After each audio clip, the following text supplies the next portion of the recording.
Hey everyone, welcome back. I'm Maggie. Today we're going to be closing out December's budget. So I share with you what I spent each month here, and this is coming from both our monthly budget from our income as well as what we spent from savings. And December is always a little bit of a spendier month with the holidays. We had some unexpected house things come up, so we're going to talk through it and finish out my trackers for the year as well. So let's go ahead and dive in. I'll zoom you in for this part where I'm writing and everything. But I have been really enjoying putting in my numbers into Canva and then getting this pie chart. I like seeing kind of the visual percentage of what each category, took up for the month. So let's start here with bills. Bills is this light pink, it's 23%. And our bills were $3,889 for the month of December. We had one annual subscription for Prime come out, so that was kind of a special one. Then we also had 6 months of car insurance for both my husband and I come out as well. So those were kind of like special charges that we don't have regularly every single month, but kind of on a either annual or the car insurance twice a year kind of schedule, I guess. So then we have beauty, which we spent $398, and that was 2.4% of the budget. So the majority of this was on a new hair tool for me. I got a Shark Flex Styler, which is like a Dyson Airwrap for my hair, and I've really been enjoying it. I used some of my birthday money for that. So that was like the physical thing, and then I also went to a head spa. So I had a lot of kind of self-care going on. If I haven't mentioned this already, December is also my birthday month, so I had a few kind of special things going on there. Okay, so then for donation, we donated $200 this month. Part of the Christmas gifts that we have two nieces, is we gave them the homework to choose a charity each that we would donate to in their name. So we donated $100 to each of their charities. One picked an animal rescue type of charity, and then one of them picked one that benefited 3D printing prosthetics for amputees, which was very interesting. So yeah, it was interesting to see what they selected and why they cared about, the charity that they chose. And it was nice to do that donation, and then I just printed off the receipt and gave it to them, and they were all smiles when they opened it up. So that was a positive experience for us. So I think we definitely will do that again next year. For gas, this is gas for our vehicles. We spent $162. So kind of normal. Part of it too is, it's winter, it's cold out, we're not going out a ton. For gifts, I did most of my gift shopping earlier in the year for Christmas time, but we did have a couple still in December. So we spent $243 on gifts. So that was just kind of last minute Christmas things. And yeah, it was good. Groceries was 7.1% of our chart here, and we spent $1,202 on groceries. This is higher than normal for us, but we also did kind of splurge a little bit on some Christmas snacks, chocolates, and things like that. So that was part of it. Also, I did a butcher box order for the first time. Really enjoyed that. So that was in there, which I hadn't really planned on, but with the Black Friday special, I ended up signing up, and it was charged in December. So anyway, that was grocery. And then for health, pretty small amount this month, $250. I use a prescription skincare product, so I got a refill of that, and then I also have a prescription hair care product. So I got those two refilled, and I think that's it for health. I don't see anything else noted on my cheat sheet next to me, so if there was maybe a small thing here or there, it wasn't notable. So then home took up 35% of our monthly spend. Home. Okay, so we spent $6,004 on home this month. So let's talk about the big one, which was we had to get a new furnace on Christmas Eve. Yay! So we were with intermittent heat for about 2 weeks. Our furnace would be on and off, on and off, on and off, on and off, like constantly cycling. So there was heat coming out, but it just wasn't a steady stream of heat. We do have a wood burning fireplace though, so that kept us pretty warm. We also had some space heaters, so we got by pretty well, to be honest. And then the service person came to check on our furnace. I thought for sure it was just like, one part that was going to need to be replaced. And they ran so many tests, they could not figure it out. And then they finally put this like camera thing into the unit, and they saw all of these like cracks, and they were like, yeah, this thing is not repairable. So we had to buy a brand new furnace. It was the nice thing is we did get a loyalty discount. So earlier in 2025 we bought a new air conditioner because the old one stopped working. So we called the same company that installed the air conditioner to the furnace. So we got $1,000 off for being like loyal customers and going back to them, which is great. So that was the big ticket item. There were a couple of other smaller home purchases. I had bought a humidifier because we were doing the wood burning for so long. It was so dry in here. We were shocking each other.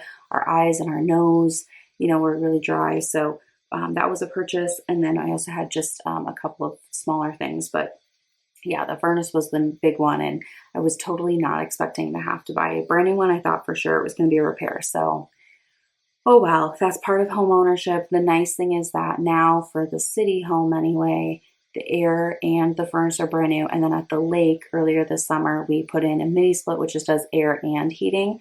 So both of our homes are done. We're good to go for a while. It was an expensive home replacement year, but we're done with it. So it's fine, Also, everything's under warranty right now too. So that's great. Okay, Miko is our cat, and we spent $690 on him.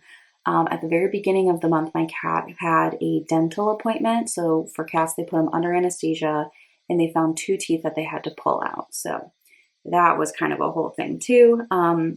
He was supposed to have his dental appointment a year ago around Halloween. However, that's when they found out, because they do blood work first, that's when they found out he's diabetic. So for the past year, we've been having to get his blood sugar and everything manageable before it was safe for them to do the anesthesia. So we finally got there, and he did have 2 teeth that they took out. And I didn't realize he was, uncomfortable or in pain before, but now he is just like so much more affectionate and cuddly, and you can tell he feels better. So anyway, long story long is that in October of 2024, when I first tried to do this, they required a $250 deposit towards the surgery. Well, that surgery never happened. So the good thing is now that surgery finally happened, that deposit got counted. So I forgot that I even paid that. I took my total, it was $690, and I thought for sure it was gonna be over $1,000, but that $250 that I already prepaid like a year ago came in handy. So all that to say, he's doing great. We went through a lot of wet food in his recovery, but he's the happiest little kitty around. So that's okay. That's all that matters to us. All right, miscellaneous is $130. We had a couple of paid parking things with this, and then we also had some fee. I can't even remember. It was like some random late charge that I didn't even know we had going on. So took care of that. Okay, spending. This is our kind of discretionary spending. So this covers things like going out to eat. This covers any clothing, entertainment, kind of any sort of discretionary spending. We just lump into one category. So this month it was $2,100. Some of this was for some tickets. We bought tickets to go to a couple of concerts. So we bought them in December. Those shows aren't until, 2026 now, but we count them because we paid for them in December. So that was one thing, or a couple of things I should say. We also went out to eat a little bit more in December because we were out with family. We went to a couple of events, we ate out, etc. So that was a big portion of it. And then we also had a couple of, in the month, entertainment things. My husband bought a few books to read, and we just had some kind of special things happen. So that was that. And then for travel, $0. We didn't have any travel costs in December. And then vehicles is the last one with $1,625. And I'm just realizing now I counted the car insurance here instead of in the bills, which is fine. That probably makes more sense. So this was for our car insurance for 2 vehicles, as well as my husband had to renew his registration for the year and get his tabs and everything. So that was also a December cost. So December ended up being spendier than I wanted it to be, but I'm glad it's behind us. I'm super grateful for our emergency fund and for budgeting and all of that, because we did not go into any sort of like credit card debt. We don't have any financing that we need to take care of. So again, you need to have an emergency fund. Okay, so the total was $16,893 that was spent out of our accounts in December. So let's hope that we have a quiet January, huh? Okay, so now we're going to switch over to my trackers. I have 2 trackers for us to do today. And the first one here is Margaret's Money. This is where I count the dollars that I've been investing pretty much all year. So I'm super excited because I maxed out my 401k for the very first time this year. And that was such a good feeling. So let's go ahead and color in the rest of the progress bar. So this is for my 401k. I maxed this out, which was awesome. So it was $23,500. And then for my employer 401k, this is for my match. I had set the goal to have my match reach at least $2,800, and I actually did surpass it. My employer does a percentage, so it was just kind of an estimate, but then I got like a raise this year and I had a bonus come through. So anyway, I actually did go over that $2,800 ultimately. And then my HSA, I also completely maxed out for the year. So that felt really good to have all of these finish up in the month of December. And my brokerage account, my goal for the year was $1,000, which I maxed out and actually went above and beyond that. So I'm very, very happy with how my investments went this year, and I'm excited to start a new tracker for the next year. I did kind of change the format of this a little bit, so you'll see that when we do January's closeout.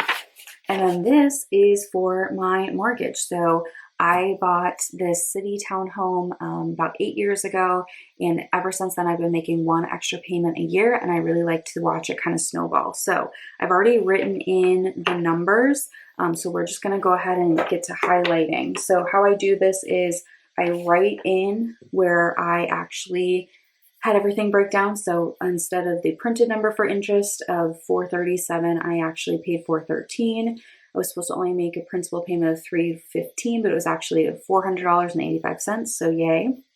And then my balance, if I wasn't making extra payments, would be $135, $112, but it's actually at $127, $514. So that's awesome. So when I surpass numbers, I highlight them. So $127, $514 is lower than $127, $578. So I can highlight this one.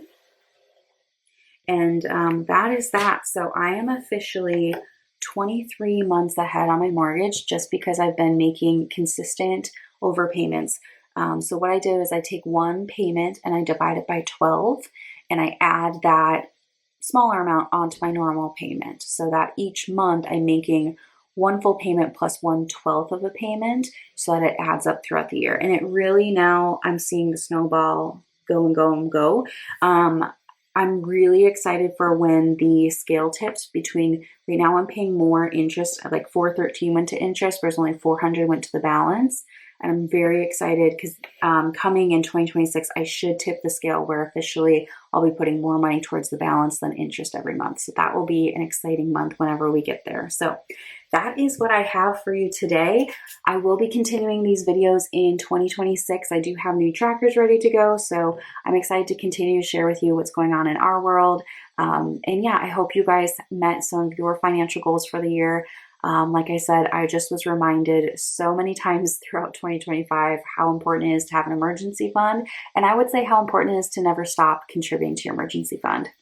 My husband and I had a fully funded emergency fund, but we continued to put, $100 in every month. Plus it would get the high yield savings account interest. And because we had those three, the furnace and then the 2 air conditioners, we spent about $20,000 from it this year. But because we constantly, we're adding more, we actually didn't lose, all that much when you look at it as like how many months of expenses we have saved. So we do need to rebuild it a little bit, but it's not as low as it would be if we just, fully funded it and then never contributed it to it again. So that is my lesson for the year and my little tip for you. That's what I have for you for 2025. Hope you enjoyed. I will see you soon in my next videos.